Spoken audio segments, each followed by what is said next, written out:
ऐसे में ये दौरा काफ़ी महत्वपूर्ण है और इस दौरे को लेकर जो तमाम तैयारियां हैं उनसे भी लगातार हम आपको रूबरू करवा रहे हैं। तो इस प्रतिमा पे जब वो पहुंचे तो उन्होंने यहाँ पर पुष्पांजलि अर्पित की, याद किया उनके विचारों को और साफ तौर पर अब आगे भी उनके तमाम जो कार्यक्रम हैं वो प्रायोजित हैं और उसी में ये भी एक यहाँ पर उनको जाना था। और उसके बाद जब वो यहाँ पर पहुंचे तो संत कवि श्री कनक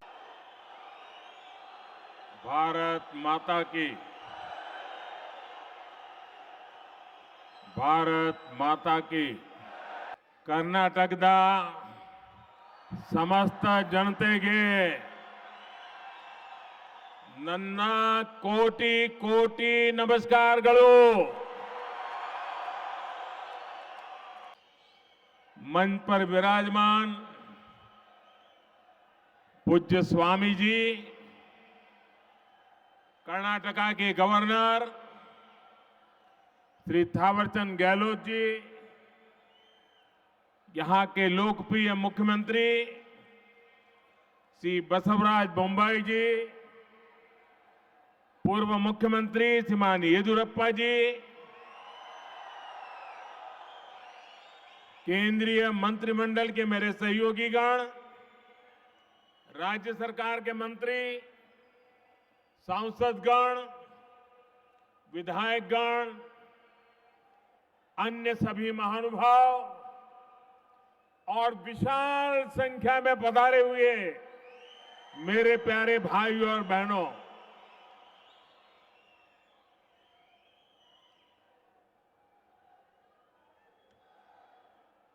ये मेरा सौभाग्य है कि आज मुझे बेंगलुरु में एक बहुत विशेष दिन पर आने का अवसर मिला है। आज कर्नाटका की, देश की दो महान संतानों की जन्म जयंती है। संत कनकदास जी ने हमारे समाज को मार्गदर्शन दिया, तो उनके ओवावाज ने हमारे गौरव, हमारी संस्कृति की सुरक्षा के लिए योगदान किया। मैं इन दोनों विभूतियों को पुनः एक बार नमन करता हूं। साथियों, आज इन महान विभूतियों को सम्मान देते हुए हम बेंगलुरु के कर्नाटका के विकास और विरासत दोनों को सशक्त कर रहे हैं। आज कर्नाटका को पहली made in India Vande Bharat train मिली। ये ट्रेन चेन्नई, देश की स्टार्टअप कैपिटल बेंगलुरु और धरोहरों के शहर मैसूरू को आपस में जोड़ती है। कर्नाटका के लोगों को अयोध्या, प्रयागराज और काशी के दर्शन कराने वाली भारत गौरव काशी दर्शन ट्रेन, इसकी भी आज शुरुआत हुई है। आज केम्पेगौड़ा इंटरनेशनल एयरपोर्ट के दूसरे टर्मिनल का भी उद्घाटन हुआ है। मैंने सोशल मीडिया पर एयरपोर्ट के नए टर्मिनल की कुछ तस्वीरें पोस्ट की थी और आज वहां जाकर लगा कि नया टर्मिनल तस्वीरों में जितना सुंदर दिख रहा है उससे भी ज्यादा भव्य है, आधुनिक है। ये बेंगलुरु के लोगों की बहुत पुरानी मांग थी, जो अब हमारी सरकार पूरा कर रही है।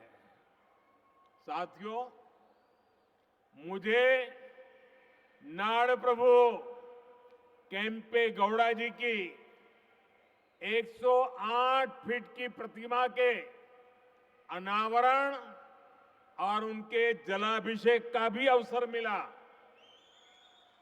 नाड़ प्रभु केम्पे गौड़ा की ये विशाल प्रतिमा हमें भविष्य के बेंगलुरु, भविष्य के भारत के लिए निरंतर समर्पित भाव से मेहनत करने की प्रेरणा देगी।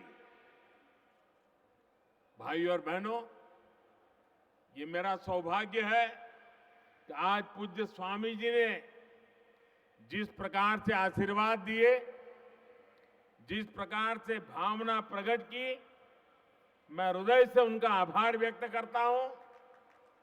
साथियों, आज पूरी दुनिया में भारत की पहचान स्टार्टअप के लिए है और भारत की इस पहचान को सशक्त करने में बहुत बड़ी भूमिका हमारे बेंगलुरु की है। स्टार्टअप सिर्फ एक कंपनी भर नहीं होता। स्टार्टअप एक जज्बा होता है, कुछ नया करने का जज्बा, कुछ हटकर के सोचने का जज्बा। स्टार्टअप एक विश्वास होता है हर उस चुनौती के समाधान का जो देश के सामने है। इसलिए बेंगलुरु एक स्टार्टअप स्पिरिट का प्रतिनिधित्व करता है। यही स्टार्टअप स्पिरिट आज दुनिया में भारत को एक अलग लीग में खड़ा करती है। भाइयों और बहनों, आज यहां जो कार्यक्रम हो रहा है, ये भी बेंगलुरु की इसी युवा स्पिरिट का प्रतिबिंब है। आज शुरू हुई वंदे भारत एक्सप्रेस भी सिर्फ एक नई ट्रेन नहीं है, बल्कि ये नए भारत की नई पहचान है। 21वीं सदी में भारत की रेलवे कैसी होगी, ये उसकी झलक है। वंदे भारत एक्सप्रेस इस बात का प्रतीक है कि भारत अब रुक रुक चलने वाले दिनों को पीछे छोड़ चुका है। भारत अब तेज दौड़ना चाहता है और इसके लिए हर संभव प्रयास कर रहा है। साथियों, आने वाले 8-10 सालों में हम भारतीय रेल के कायाकल्प का लक्ष्य लेकर चल रहे हैं। 400 से ज्यादा नई वंदे भारत ट्रेनें, विस्टाडोम कोचेज भारतीय रेल की नई पहचान बनने वाले हैं। मालगाड़ियों के लिए डेडिकेटेड फ्रेट कॉरिडोर, ट्रांसपोर्टेशन की गति बढ़ाएंगे और समय भी बचाएंगे। तेजी से हो रहा ब्रॉडगेज परिवर्तन का काम नए नए क्षेत्रों को रेलवे के मैप पर लेकर आ रहा है और इन सब के बीच आज देश अपने रेलवे स्टेशनों को भी आधुनिक बना रहा है। आज आप बेंगलुरु के सर एम विश्वेश्वरैया जी के रेलवे स्टेशन जाते हैं तो एक अलग ही दुनिया का अनुभव होता है। हमारा लक्ष्य देश के बड़े रेलवे स्टेशनों को इस प्रकार आधुनिक बनाने का है। इसी सोच के साथ यहां कर्नाटका में भी बेंगलुरु कैंटोनमेंट यशवंतपुर रेलवे स्टेशनों का भी कायाकल्प किया जा रहा है। साथियों, विकसित भारत के निर्माण में हमारे शहरों के बीच कनेक्टिविटी की भी बड़ी भूमिका होगी। देश में एयर कनेक्टिविटी का ज्यादा से ज्यादा विस्तार हो, हमारे एयरपोर्ट्स का विस्तार हो, ये आज समय की मांग है। बेंगलुरु एयरपोर्ट का नया टर्मिनल इसका उपयोग करने वाले पैसेंजर्स के लिए नई सुविधा लेकर आएगा। आज भारत दुनिया में एयर ट्रैवल के सबसे तेजी से बढ़ने वाले मार्केट में से एक है। जिस तरह देश आगे बढ़ रहा है, उसी तरह एयरपोर्ट्स पर पैसेंजर्स की संख्या भी बढ़ रही है। इसलिए हमारी सरकार देश में नए एयरपोर्ट्स का भी निर्माण करा रही है। 2014 से पहले देश में 70 के आसपास एयरपोर्ट थे, 70। अब इनकी संख्या 140 से ज्यादा हो गई है, डबल। बढ़ते हुए ये एयरपोर्ट्स हमारे शहरों का बिजनेस पोटेंशियल बढ़ा रहे हैं, नौजवानों के लिए नए अवसर भी बना रहे हैं। साथियों, आज पूरी दुनिया में भारत में निवेश के लिए जो अभूतपूर्व विश्वास बना है, उसका बहुत बड़ा लाभ कर्नाटका को भी मिल रहा है।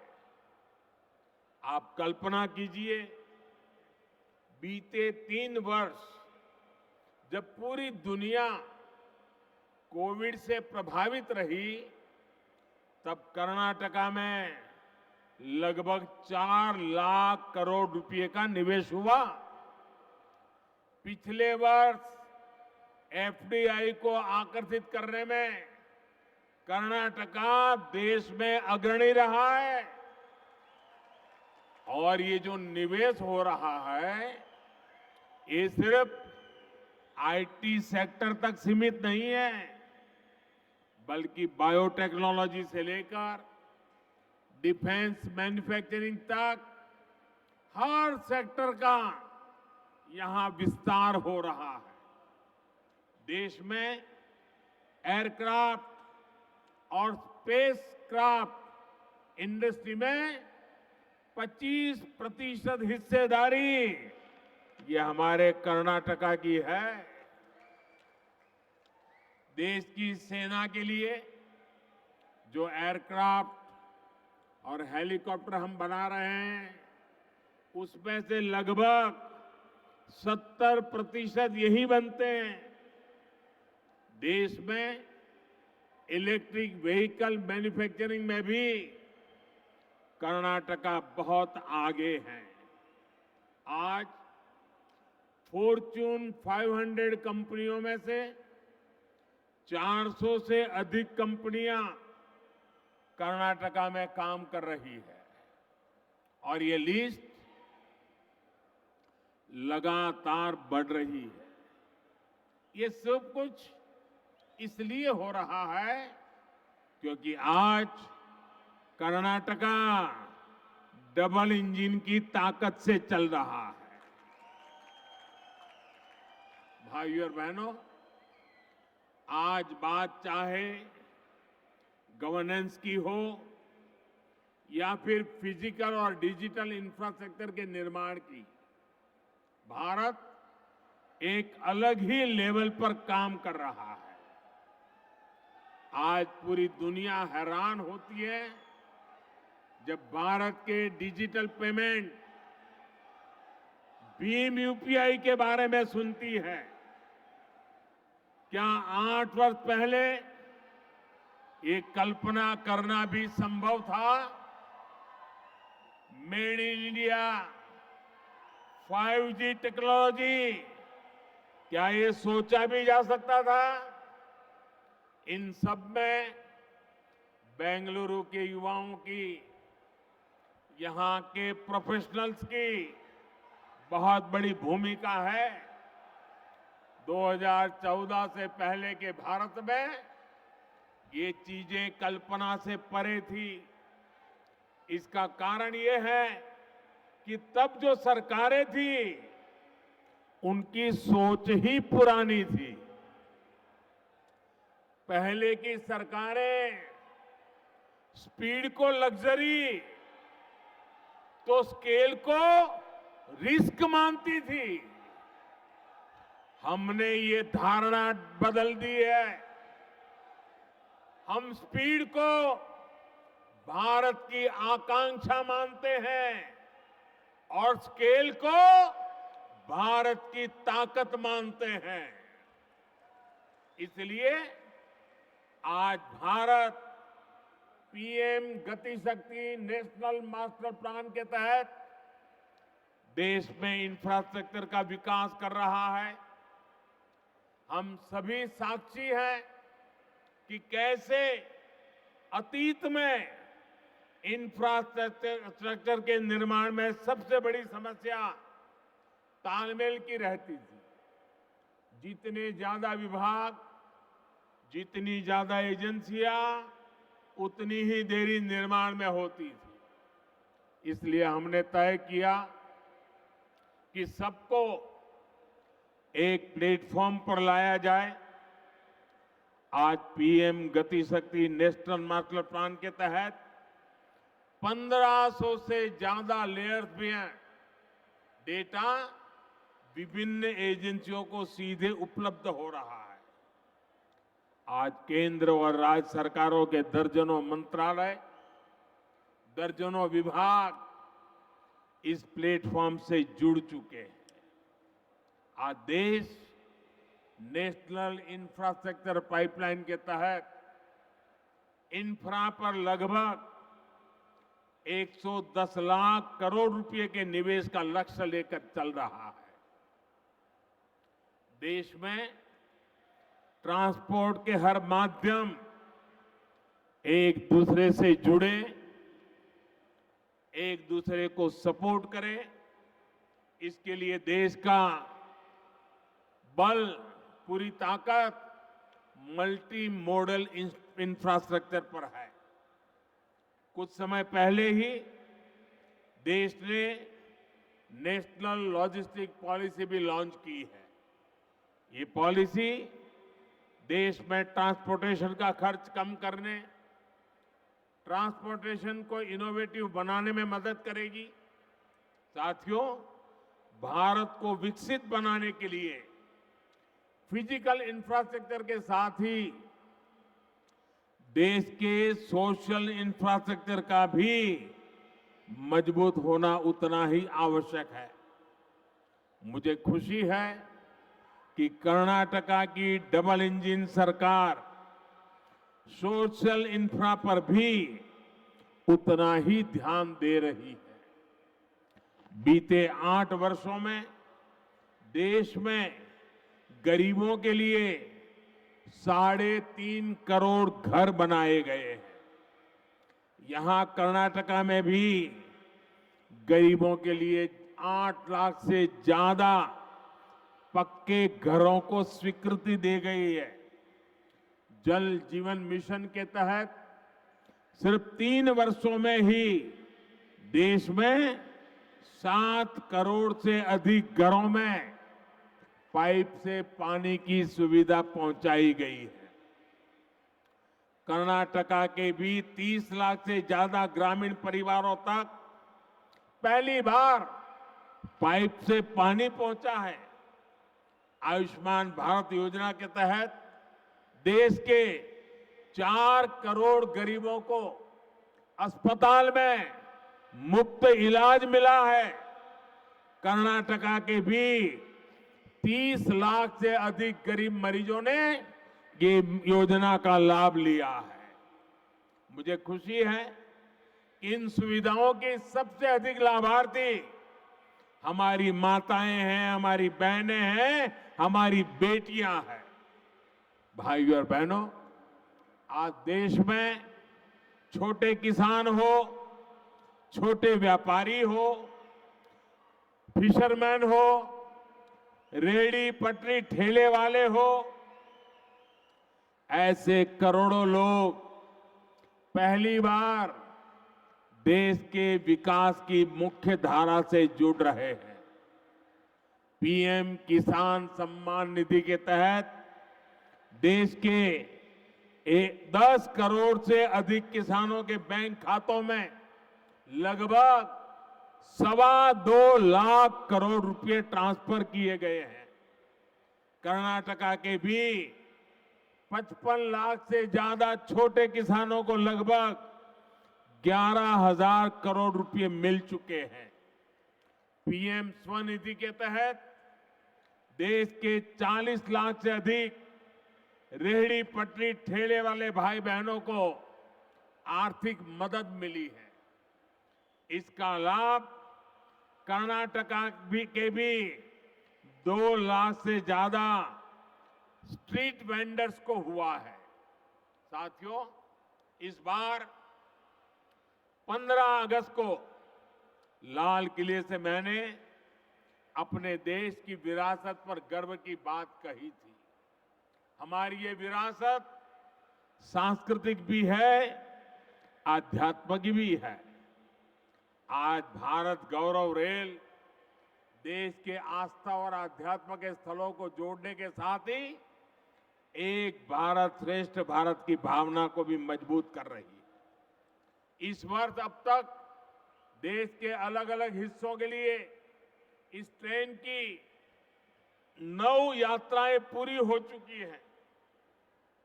शिरडी मंदिर हो, श्री रामायण यात्रा हो, दिव्य काशी यात्रा हो, ऐसी सभी ट्रेनों का यात्रियों को बहुत सुखद अनुभव रहा। आज कर्नाटका से काशी, अयोध्या और प्रयागराज के लिए यात्रा शुरू हुई है।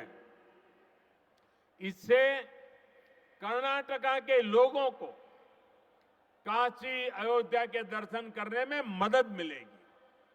भाइयों और बहनों, भगवत भक्ति और सामाजिक शक्ति से कैसे समाज को जोड़ा जा सकता है, इसकी प्रेरणा हमें संत कनकदास जी से भी मिलती है।